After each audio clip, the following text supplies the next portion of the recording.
Okay, तो आज मैं आपको बताने वाला हूँ कि जो एक जी का सॉफ्टवेयर होता है एमआरआई का, उसमें स्टार्टिंग से लेकर एंड तक क्या प्रोसेस होता है सॉफ्टवेयर के अंदर, हमें किस तरीके से एंट्री करनी होती है, किस तरीके से हमें प्रोटोकॉल सेलेक्ट करने होते हैं।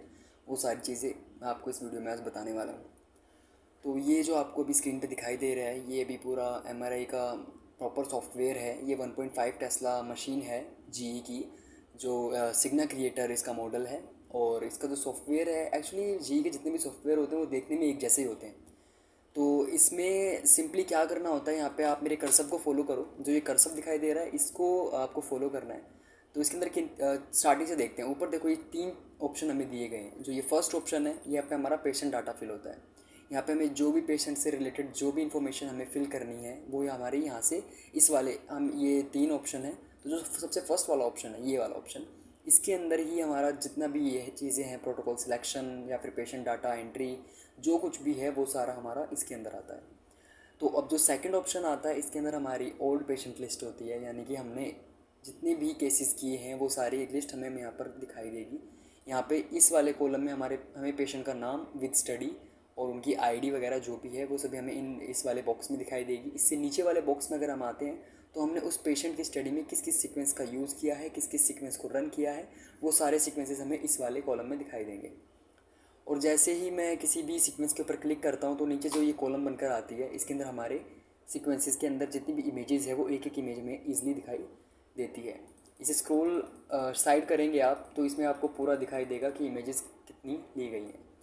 अब इससे जो थर्ड वाला कॉलम है, ये कॉलम, इसके अंदर हमारा जितने हमारे पैरामीटर यूज़ किए गए हैं हमारे प्रोटोकॉल में, उन पैरामीटर्स को दिखाया जाता है।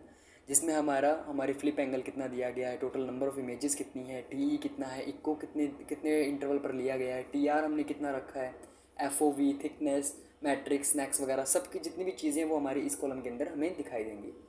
तो ये जो सेकंड ऑप्शन होता है, इसके अंदर हमारी पूरी डिटेल होती है, पेशेंट, प्रोटोकॉल्स, पैरामीटर्स, इमेजेस, सारी डिटेल्स इसके अंदर होती है। अब इसके अंदर जो ये ऑप्शन दिखाई दे रहा है, अब जैसे कि हम सभी एंड्रॉयड यूज़र हैं, हम सभी फ़ोन चलाते हैं, तो हमें सबको पता होगा कि जैसे फ़ोन के अंदर एक सेटिंग होती है तो इसकी भी एक सेटिंग है। ठीक है, तो ये जो हैमर और जो ये जो भी मार्क बना हुआ है, इसके ऊपर अगर आप क्लिक करते हो तो ये हमारा थोड़ा स्पेशल चीज़ आ जाती है। ये चीज़ें लोगों को कम ही पता होती है इसके बारे में। तो इसके बारे में जानने के लिए हमें क्या करना होता है, इसके अंदर हमें देखेंगे, हमें 4 ऑप्शन दिखाई, 5 ऑप्शन दिखाई देते हैं। Service desktop manager, error log, getting fan light, I link, protocol management. तो सबसे ऊपर वाला जो ऑप्शन दिया गया है, सर्विस डेस्कटॉप मैनेजर, इसके अंदर हमारा सिस्टम से रिलेटेड सारी चीज़ें हैं। इस पूरे सिस्टम को शट डाउन करना, रीस्टार्ट करना, screen lock, switch, TPS reset, जितनी भी सारी सिस्टम से रिलेटेड चीज़ें हैं वो सारी चीज़ें हमें इसके अंदर दिखाई देंगी हमारे सर्विस डेस्कटॉप मैनेजर के अंदर। अब ये एक ऑप्शन आता है हमारा एरर लॉग।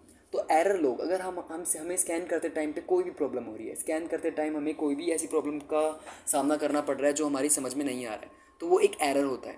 हमें एरर यहाँ पर नीचे शो हो जाता है जब भी हम कोई केस रन कर रहे होते हैं, कोई भी स्कैन रन कर रहे होते हैं, तो यहाँ पर एक स्कैन एकदम अपने आप स्टॉप हो जाता है और यहाँ पे हमें एरर लिखा हुआ दिखाई देता है। लेकिन उस एरर को डीपली देखने के लिए हम इस सेटिंग के अंदर आकर और यहाँ पर एरर लॉग का ऑप्शन होता है, उस पर क्लिक करते हैं। इस एरर लॉग पर क्लिक करने के बाद हमें यहाँ पर पूरे में दिखाई दे जाता है कि एक्चुअल में हमारे स्कैन करते टाइम जो एरर आया है वो एरर क्या है।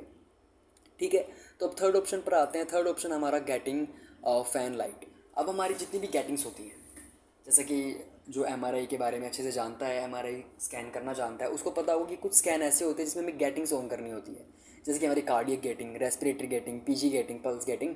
तो ये सारी गेटिंग ऑन करने के लिए हमें इस वाले ऑप्शन के अंदर आना होता है। ठीक है, तो इसमें हम जो गेटिंग ऑन करते हैं, अगर हमें रेस्पिरेटरी गेटिंग ऑन करना है तो ये रेस्पिरेटरी का ऑप्शन है। तो यहाँ पर अगर हम यहाँ से रेस्पिरेटरी गेटिंग ऑन करेंगे और अगर अंदर हमने रेस्पिरेटरी बैंड लगाया हुआ है तो हमें यहाँ पे एक ग्राफ बनता हुआ दिखाई देगा। अब ये जो ग्राफ एकदम स्ट्रेट दिखाई दे रहा है, इसका स्ट्रेट होने का कारण यही है क्योंकि हमारा जो अभी रेस्पिरेटरी बैंड है वो हमने भी किसी पेशेंट के ऊपर यूज़ नहीं किया है, तो ये एकदम स्ट्रेटली जा रहा है। ठीक है, तो अगर हमें रेस्पिरेटरी ऑन करनी है तो हम यहाँ से ऑन करते हैं। अगर हमें कार्डियक ऑन करनी है तो ये कार्डियक का ग्राफ आ गया। ठीक है, अगर हम कार्डियक इलेक्ट्रोड्स वगैरह लगाकर लीड के साथ प्रॉपरली वे में हम पोजिशनिंग करते हैं तो हमारी कार्डियक गेटिंग का जो ग्राफ है हमें यहाँ पर शो करेगा। पल्स गेटिंग, जैसे कि हमें पता है हम CSF स्टडी करते हैं, CSF फ्लो स्टडी करते हैं, तो उसमें पल्स गेटिंग की बहुत ज़्यादा नीड होती है। तो उस केस में हम यहाँ से पल्स गेटिंग ऑन करते हैं। तो पल्स गेटिंग में यहाँ पे हमारी जो पल्स है वो हमारा ग्राफ यहाँ पर हमें शो होगा। तो गेटिंग्स ऑन करना हमारा ऑप्शन इसके अंदर होता है। अब ये आता है आई लिंक। अब जो ये आई लिंक वाला ऑप्शन है, ये थोड़ा लोगों को कम ही समझ में आता है। मैं इसके बारे में आपको बता दूं कि हमें सिस्टम से रिलेटेड, सॉफ्टवेयर से रिलेटेड अगर कुछ भी प्रॉब्लम है तो उस प्रॉब्लम की शिकायत करने के लिए, उसकी कंप्लेन करने के लिए हम इस ऑप्शन में आते हैं। और यहाँ पे हम इसमें जितने भी ऑप्शन हैं इनको सिलेक्ट, इनमें से जो मेन्स ऑप्शन है हमारे उनको सिलेक्ट करने के बाद यहाँ पर हम नोट लिखते हैं। हमें जिस भी प्रॉब्लम से हम सफ़र कर रहे हैं, जो भी प्रॉब्लम हमारे सामने आ रही है, उस प्रॉब्लम को हम इसके अंदर समरी, एज अ समरी इसके अंदर हम लिखते हैं।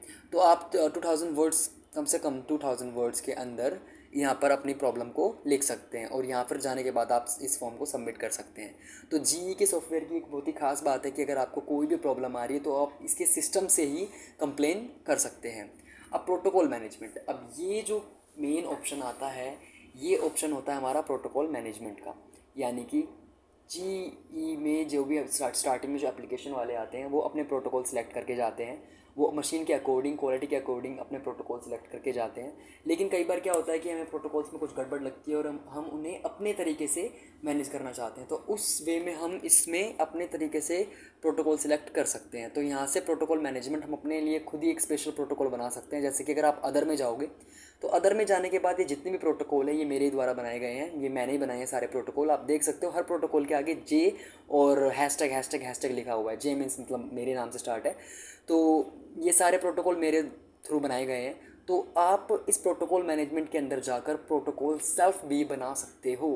मतलब उस प्रोटोकॉल को, उस पूरे सीक्वेंस को आप एक सीक्वेंसली बनाकर उसको एक अलग नाम से, अपने नाम से सेव कर सकते हो, ताकि जब भी आप स्कैन करें आपको कोई भी प्रॉब्लम का सामना ना करना पड़े। तो ये एक बहुत ही ईजी वे है जो कि जीई के सॉफ्टवेयर में आपको दिखाई देता है। हमेशा ऐसा बोला जाता है कि जो सीमेंस की मशीन होती है उसका जो सॉफ्टवेयर होता है वो काफ़ी ईजी होता है, बट अकॉर्डिंग टू मी अगर जिसने जीई चलाया है, ये जीई का सॉफ्टवेयर भी काफ़ी अच्छा है।